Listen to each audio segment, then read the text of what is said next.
অপদার্থ অযোগ্য উপদেষ্টা দিয়ে আমরা কি করব? এই ধরনের উপদেষ্টারাই তো অন্তর্বর্তীকালীন সরকারকে ডুবাই দিবে। এই ধরনের উদ্ভট অযোগ্য অপদার্থ উপদেষ্টা দিয়ে আমরা কি করব?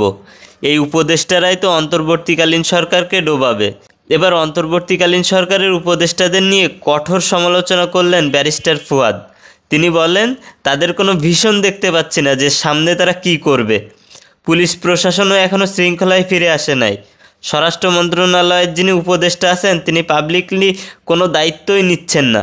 বিভিন্ন থানাতে ওসি নাই, কনস্টেবল নাই, এসবের দায়িত্ব কেউ নিচ্ছে না। তাহলে এ ধরনের অপদার্থ উপদেষ্টা দিয়ে আমরা কি করব? স্বৈরাচার হাসিনার পতনের পর ডক্টর ইউনূসের নেতৃত্বে অন্তর্বর্তীকালীন সরকার গঠিত হয়।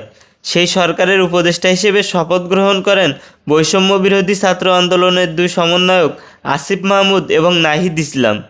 ইতিমধ্যেই তারা নানা উন্নয়ন কাজের সাথে যুক্ত হয়ে গেছেন এবং সবাই তাদের প্রশংসাও করেছেন বটে। তবে দিন যাওয়ার সাথে সাথে তাদের উপর থেকে আস্থা হারাচ্ছে জনগণ। এখন জনসাধারণ বলছে তারা ইংরেজি পারে না, তারা তো বাচ্চা, তারা কিভাবে রাষ্ট্র চালাবে। সম্প্রতি এক ভারতীয় নারীর ইংরেজি প্রশ্নে কুপোকাত হয়েছে নাহিদ। ইংরেজি বলতে গিয়ে বাংলায় কথা বলতে শুরু করেন তিনি, যে কারণে ব্যাপক সমালোচনায় পড়তে হয় তাকে। এবার আসিফ নাহিদের সমালোচনা করলেন ব্যারিস্টার ফুয়াদ। সাথে সাথে তিনি পরামর্শও দিলেন কিভাবে সরকার রাষ্ট্র পরিচালনা করলে রাষ্ট্র সুষ্ঠুভাবে চলবে সেই বিষয়ে। প্রত্যেকটা উপদেষ্টাকে মাথায় রাখতে হবে, আপনার দায় হচ্ছে হাজার হাজার শহীদের রক্তের কাছে দায়।